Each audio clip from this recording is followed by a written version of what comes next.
శాసనసభలో చర్చకు ప్రవేశపెట్టడం ద్వారా ప్రతిపక్షాలను వివిధ సామాజిక వర్గాల నుంచి సలహాలు సూచనలు తీసుకొని ఒక మంచి కార్యక్రమాన్ని చేపట్టాలని ప్రభుత్వం ఈరోజు పొన్నం ప్రభాకర్ గారు తీర్మానాన్ని ప్రవేశపెట్టిండ్రు. దాంట్లో చర్చలో భాగంగా ప్రతిపక్షాలందరూ కూడా సలహాలు సూచనలు తీసుకోదలుచుకున్నారు.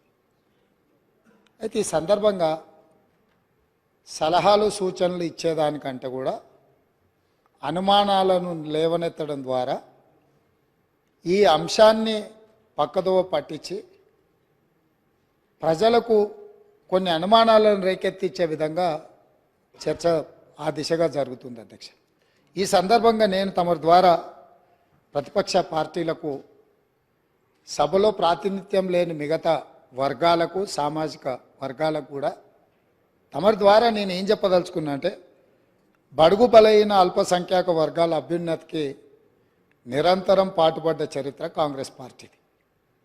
అందులో భాగంగానే కాంగ్రెస్ నేతృత్వంలో ఉన్న యూపీఏ 1 సందర్భంగా మైనారిటీల యొక్క అభ్యున్నతి కోసం వాళ్ళ ఆర్థిక స్థితిగతులను అంచనా వేసి వాళ్ళ మేలు కోసం వాళ్ళ అభివృద్ధి కోసం చర్యలు చేపట్టాలని ఆనాడు జస్టిస్ రాజేందర్ సచార్కం నేతృత్వంలో దేశంలోని ముస్లిం మైనారిటీ స్థితిగతుల అధ్యయనానికి ఉన్నత స్థాయి కమిటీ వేయడం జరిగింది అధ్యక్ష. రోజు ఆ కమిటీ చేసిన సమగ్ర అధ్యయనం చేసిన సిఫార్సులను ఆధారంగా ముస్లిం మైనారిటీ అభ్యున్నతికి కన్వీనియర్గన్ రీతిలో ఆ రోజు ప్రభుత్వం చర్యలు చేపట్టింది. అది చరిత్రలో కాంగ్రెస్ పార్టీ తీసుకున్న నిర్ణయాలు కూడా మన కళ్ళ ముందు ఉన్నాయి.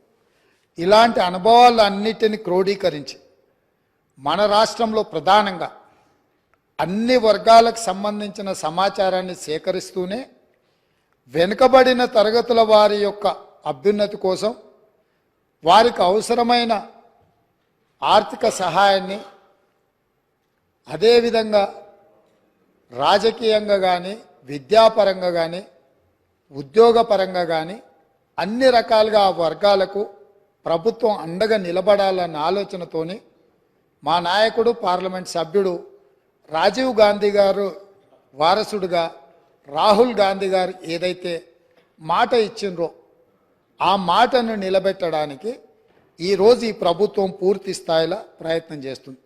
అందుకే ఈరోజు ఏ విధంగా అయితే సచార్ కమిటీ ద్వారా మైనారిటీ వర్గాలకు మేలు జరగడానికి నిర్ణయాలు తీసుకున్నామో ఈరోజు కూడా ఈ సభలో శాస్త్రీయ పరంగా ఒక అంచనా సమగ్ర ప్రణాళికలు విధానాలను రూపొందిస్తాం.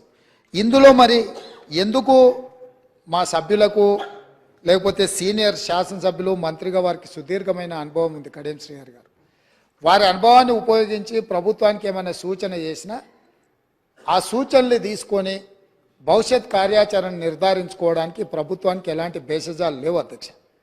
చాలా విస్పష్టంగా ఈ రాష్ట్రంలో ఉన్న జనాభా మొత్తం మీరు సమగ్ర కుటుంబ సర్వే చేసినామని గొప్పగా చెప్తున్నారు. ఇంతవరకు ఎప్పుడైనా ఆనాటి ప్రభుత్వం సమగ్ర కుటుంబ సర్వే చేసి ఈ సభలో వాటి వివరాలను ఎప్పుడైనా చెప్పినరా అధ్యక్ష? సమాజంలో ఉన్న ప్రజాప్రతినిధులకు కానీ ప్రజలకు కానీ ఆ సమగ్ర కుటుంబ సర్వే ఎప్పుడైనా అందుబాటులో పెట్టినరా అధ్యక్ష? దాదాపుగా 10 సంవత్సరాలు అవుతుంది. అదొక రహస్య నివేదికగా మీరు మాత్రమే సమగ్ర కుటుంబ సర్వే చేసి ఒకే ఒక్క కుటుంబము ఆ వివరాలన్నీ దాచిపెట్టుకొని వాళ్ళకు అవసరమైనప్పుడు వాళ్ళు చూసుకొని ఎన్నికలప్పుడు దాన్ని ఉపయోగించుకొని మిగతా సమయంలో ఎవరికి అందుబాటులో లేకుండా చేసింది. మాకు అట్లాంటి ఉద్దేశం లేదు అధ్యక్ష. మేము ఈరోజు ప్రవేశపెట్టిన తీర్మానంలో స్పష్టంగా వెనుకబడిన తరగతుల, షెడ్యూల్డ్ కులాల, షెడ్యూల్డ్ తెగల మరియు మిగతా బలహీన వర్గాలకు చెందిన ప్రజల అభ్యున్నతిని నిమిత్తం వివిధ సామాజిక, ఆర్థిక, విద్యాపరమైన, ఉపాధి, రాజకీయ అవకాశాల ప్రణాళికలను రూపొందించి అమలు పరిచేలా తెలంగాణ మంత్రివర్గం 4/2/2024 తేదీన చేసిన సిఫార్సు మేరకు తెలంగాణ రాష్ట్రమంతటా సామాజిక, ఆర్థిక, విద్యాపరమైన, ఉపాధి, రాజకీయ కుల సర్వే, కుల గణన ఒక సమగ్ర ఇంటింటి కుటుంబ సర్వేను చేపట్టాలని ఈ సభ ఏకగ్రీవంగా తీర్మానిస్తుంది. ఇందులో ఎలాంటి అనుమానాలకు శశబిషలకు తావు లేకుండా ఈ ప్రభుత్వం ఒక తీర్మానాన్ని ప్రవేశపెట్టింది. ఈ తీర్మానాన్ని మీరు అర్థం చేసుకొని మీకున్న అవగాహన మేరకు, మీకున్న అనుభవం మేరకు మీరు ఇంకేమైనా ఇది అమలు చేసే క్రమంలో ఏదైనా న్యాయపరమైన చట్టపరమైన చిక్కులు వచ్చే అవకాశం ఉందని మీకు ఏదైనా అనుమానం ఉంటే మీ అనుమానాలతో పాటు దీన్ని అమలు చేయడానికి సూచనలు ఇవ్వండి. మీరు అన్ని అనుమానాలను లేవనెత్తి అసలు ఈ తీర్మానానికే ఒక చట్టబద్ధత లేదన్నట్టుగా చర్చ జరగడము ఇది మనందరికీ మంచిది కాదు. కాబట్టి సో మీ మనసుల్లో ఏదైనా అనుమానం ఉంటే అనుమానాన్ని చెప్పండి, దానికి మీ వైపు నుంచి ఇచ్చే సూచన కూడా చెప్పండి. మేము ఇక్కడ ఇది రహస్యంగా మేమేదో కూర్చొని మేమేదో పదురుకొని కూడుకొని ఏదో తీర్మానాన్ని పెట్టి చర్చ లేకుండా పాస్ అని ముందుకు వెళ్ళదలుచుకోలేదు అధ్యక్ష. ఇది అత్యంత కీలకమైంది. తెలంగాణ సమాజంలో సుప్రీంకోర్టు వరకు కూడా జరిగిన చర్చలు ఏముంది, మీరు బలహీన వర్గాలకు మీరు అండగా నిలబడాలంటే మీ లెక్కలేంటివో మీకు తెలవాలి అన్నారు. ఈ బలహీన వర్గాల లెక్కలు తెచ్చి వాళ్లకు నిధుల విషయంలో, నియామకాల విషయంలో సహేతుకమైన వాళ్ళ వాటాను వాళ్ళకి ఇవ్వాలని ఆనాటి కేంద్ర ప్రభుత్వం 2011లో ప్రయత్నం చేసింది. ఆ ప్రయత్నాన్ని తదనంతరం వచ్చిన కేంద్ర ప్రభుత్వము ఆ విషయాలను అన్నిటిని కూడా తొక్కిపెట్టి ముందుకు తీసుకురాలి. 1931 తర్వాత మళ్ళీ మా ప్రభుత్వమే, యూపీఏ ప్రభుత్వమే, శ్రీమతి సోనియా గాంధీ గారు చైర్పర్సన్గా ఉన్న యూపీఏ 2లో 2011లో ఆనాడు ఈ పూర్తి వివరాలను కేంద్ర ప్రభుత్వమే చేపట్టింది అధ్యక్ష. ఆ నివేదికలను బయట పెట్టకుండా తర్వాత వచ్చిన నరేంద్ర మోడీ గారి ప్రభుత్వం అడ్డుకున్నది. 10 సంవత్సరాలు ఆ ప్రభుత్వం అడ్డుకున్నది. 10 సంవత్సరాలు గత ప్రభుత్వం సమగ్ర కుటుంబ సర్వే చేసి వివరాలు బయట పెట్టకుండా ఈరోజు ఆ వివరాలను కూడా దాచిపెట్టారు. అందుకే ఈరోజు మేము స్పష్టంగా, ఎందుకంటే 1% ఉన్నోళ్లకు డెఫినెట్గా బాధ ఉంటుంది. ఎందుకంటే మేము 1% రాష్ట్రాన్ని అంతా మా చేతుల్నే గుప్పిట్లో పెట్టుకున్నాం. ఈరోజు లెక్కలన్నీ బయటకు వస్తే 50% ఉన్నోళ్ళకి ఎక్కడ మనం రాజ్యాధికారంలో భాగం ఇవ్వాల్సి వస్తుందన్న ఆలోచనతోటి కొంతమందికి బాధ ఉండొచ్చు అధ్యక్ష. నేను ఆ వివరాల జోలికి వెళ్ళదలుచుకోలేదు. ఇప్పటికైనా ప్రధాన ప్రతిపక్ష నాయకుడు వారు వచ్చి, ఒకవేళ వారు రాకపోయినా వారిని ఎవరినైతే చేయాలనుకున్నారో వారు మాట్లాడకుండా పక్క నుంచి నకలు చిట్టీలు అందించి పెద్దలు కడియం శ్రీహరి గారిని కూడా తప్పుదో పట్టించే ప్రయత్నం చేస్తారు. ఎందుకంటే పాపం వారి కడియం శ్రీహరి గారి చిత్తశుద్ధి పట్ల మాకు ఎలాంటి అనుమానం లేదు. నేను పదే చెప్పినా, ఇప్పుడు కూడా ఆన్ రికార్డులో చెప్తున్నా. కాకపోతే సావాస దోషం అంటారు కదా, కొంతమంది పక్కలో కూర్చొని వారిని కూడా తప్పుదోవలో నడిపించే ప్రయత్నం చేస్తుండ్రు. దీనికి సంబంధించి అధ్యక్ష పార్లమెంట్ మార్చాల్సిందే, సీటు కాదు బయటికి పంపాల్సిందే. సీటు మారిస్తే కూడా గాలి జోకితే మళ్ళీ ప్రమాదం ఉంటుంది. నేను స్పష్టంగా నేనే క్వశ్చన్ వేసిన అధ్యక్ష. 21/12/2021లోనే పార్లమెంట్లో నేను ప్రశ్న వేసిన, ఆ ప్రశ్నకు సంబంధించిన రిప్లై కూడా ఉంది. తారక రామారావు గారికి ఇది పంపుతా, ఎందుకంటే వారికి ఏమైనా అనుమానాలు ఏమైనా ఉన్నాయో నా ప్రశ్నకి ఇచ్చిన జవాబు డీటెయిల్గా ఇక్కడ ఉన్నది. వీటన్నిటిని పరిగణలోకి తీసుకొనే ఈరోజు మా ప్రభుత్వం ఒక మంచి ప్రయత్నం చేస్తుంది. ఎక్కడో ఒక దగ్గర దీనికి పునాది పడాలి.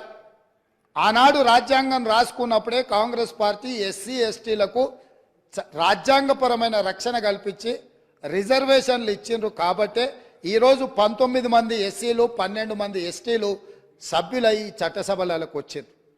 5 మంది, 3 ఎంపీలు, 3 ఎస్సీలు, 2 ఎస్టీలు ఎంపీలై ఈ రాష్ట్రం నుంచి పార్లమెంట్లోకి వెళ్తున్నారు. ఇవన్నీ కూడా కాంగ్రెస్ పార్టీ ప్రజల యొక్క అవసరాలను అన్నిటినీ దృష్టిలో పెట్టుకొని వాళ్ళు అడగకంటే ముందే వాళ్ళ అవసరాలు తీర్చాలన్న ఆలోచన మాకుంది.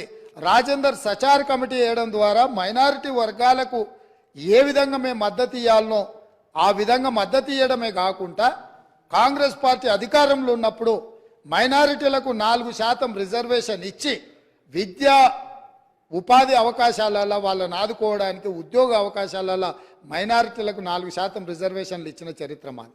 ఇక ఈరోజు మేనిఫెస్టో ఎన్నికలు హామీలు ఉన్న ఒకవేళ చర్చ చేయాలనుకుంటే తమరి అనుమతితోటి మళ్ళొకసారి ప్రత్యేకంగా చర్చ పెడదాం. మళ్ళీ వచ్చే సమావేశాలలో కానీ మీరు ఏదైనా ప్రత్యేకంగా సమావేశాలు ఇచ్చిన 2014 2018 ఎన్నికలలో మీ ఎన్నికల మేనిఫెస్టోలు ఏమేం పెట్టిండ్రు, ఏమేమి అమలు చేసిరు, 2023 ఎన్నికలలో మా మేనిఫెస్టోలో ఏం పెట్టినాం, ఈ 70 రోజుల్లో మేము ఏం అమలు చేసినాం, భవిష్యత్తులో ఏం అమలు చేయబోతున్నామో మేనిఫెస్టోల మీదనే ఓ ప్రత్యేకమైన చర్చ పెడతాం. మాకు ఎలాంటి అభ్యంతరం లేదు. ఒకవేళ మీరు ముందుకు వస్తే మీ సభాపక్ష నాయకుడిని మీ అంటే మీ నాయకుడిని అడిగి వారి అనుమతి తీసుకొని రాండి. ఎందుకంటే మళ్ళీ మేము ఇక్కడ పెట్టినాక వారు వద్దన్నారు అనుకో, మీరు అందరూ మళ్ళీ సభలో లేకుండా బయటకు వెళ్తారు. కాబట్టి ఇప్పటికైనా పెద్దలు శ్రీహరి గారిని మీకు ఎలాంటి అనుమానం అక్కర్లేదు, మీ అనుభవాన్ని ఉపయోగించి ఈ ప్రభుత్వానికి మీరేమైనా సూచన చేస్తా అంటే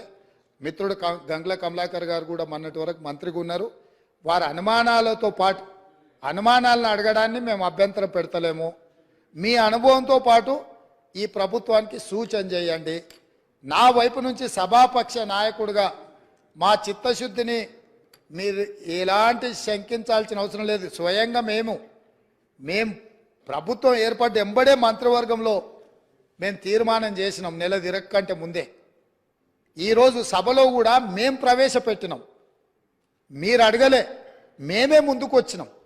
అంటే ఇక్కడ ఈ మంత్రివర్గ తీర్మానం కానీ సభలో ప్రవేశపెట్టిన తీర్మానం కానీ ఇవన్నీ స్వయంగా మేము ముందుకు వచ్చి చేస్తున్నాము. భవిష్యత్తులో కూడా ఈ మొత్తం సమాచార సేకరణ తర్వాత అది లోకల్ బాడీ రిజర్వేషన్ కావచ్చు, చట్టసభలలో మన జరిగిన ఉమెన్ రిజర్వేషన్లో కూడా ఉపకులాల యొక్క రిజర్వేషన్లు ఏ విధంగా ఉండాలనో కూడా మా పార్టీ పార్లమెంట్లో కూడా ఆ విషయంలో మాట్లాడిన సంగతి మీకు తెలుసు. ఈరోజు ఇక్కడ మేం చెప్తున్నది విస్పష్టంగా ఈ తీర్మానము ప్రధానంగా బలహీన వర్గాలను బలోపేతం చేయడమే మా ఉద్దేశము. పాలితులుగా ఉన్న ఈ బలహీన వర్గాలను పాలకులుగా తయారు చేయడమే మా ముఖ్య ఉద్దేశము. వాళ్ళు ఎంతున్నారో వాళ్ళకంత నిధులు కేటాయించి వాళ్ళ ఆర్థిక ప్రయోజనాలను వాళ్ళని ఆర్థికంగా కూడా నిలబెట్టాలనేదే మా ప్రభుత్వం యొక్క ఉద్దేశము. కాబట్టి ఇంత మంచి తీర్మానం తీసుకొచ్చినప్పుడైనా మీరు ముందుకొచ్చి ఈ తీర్మానాన్ని స్వాగతం పలికి దీన్ని ముందుకు తీసుకెళ్లాల్సిందిగా ఏమైనా సూచనలు ఉంటే కూడా చేయండి. 1, 2, 3 ఇవి మా సూచనలు. ఇందులో మీరు ఈ సూచనల ప్రకారం చేస్తే ఇంకా వాళ్ళకి మేలు జరుగుతుంది అని మీరు చెప్తే తప్పకుండా ప్రభుత్వం వాటిని పరిశీలిస్తుంది, సహేతుకమైన సూచనల్ని పరిగణలోకి తీసుకుంటుందని తమరి ద్వారా వారికి అందరికీ నేను తెలియజేస్తున్నా. అధ్యక్ష కమలాకర్ గారు, కొంచెం శ్రీహరి గారు ప్లీజ్. చేయమని సీఎం గారు చెప్పారు.